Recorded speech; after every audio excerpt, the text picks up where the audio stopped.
আসসালামু আলাইকুম রহমতুল্লাহ বরকাতুহু। প্রিয় দেশবাসী, আমরা আরেকজন আহত ভাইকে পেয়েছি।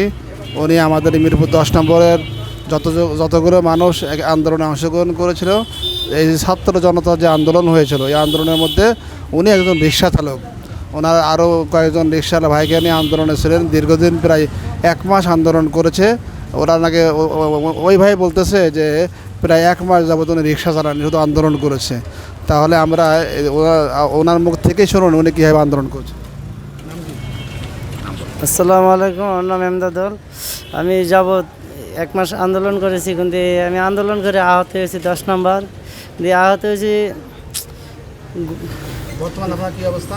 বর্তমানে এখন মাথাটা অনেক যন্ত্রণা করে, আর ওই এক সাইড পুরো মনে করেন অবশ হয়ে গেছে। আর আমি মনে করেন কাজ কাম করতে পারি না।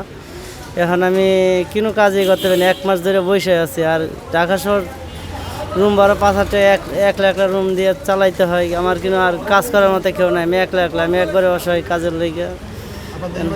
আমার দেশের বাড়ি কিশোরগঞ্জ, থানা লইতনা।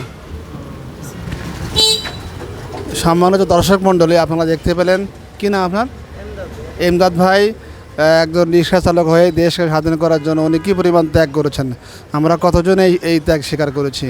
যা হোক, ওনার পক্ষ থেকে আমাদের পক্ষ থেকে আপনাদের প্রতি আহ্বান যে এই ভাইটি এখন শুধুমাত্র টাকার অভাবে চিকিৎসা নিতে পারে নাই। তা আমি ওনার খোঁজ পেয়েছি, ওনার কাছে আসলাম।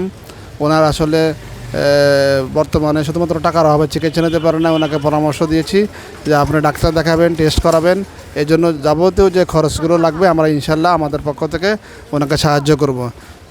আর আপনারাও যারা শুনছেন, আপনাদের কাছে বিনীত অনুরোধ থাকবে যে এই ভাইয়ের সাথে কাছাকাছি যে মোবাইল নাম্বারটা দেওয়া থাকবে, আপনারা চেষ্টা করবেন ওই মোবাইল নাম্বারে যোগাযোগ করে ওনাকে সাপোর্ট দেওয়ার জন্য।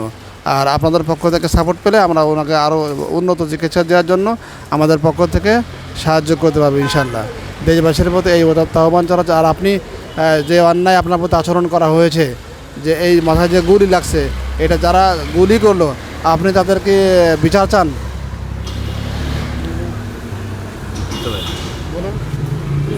গুলি করতে কি আপনি বিচার চান? যে যারা গুলি করছে তাদের বিচার চান?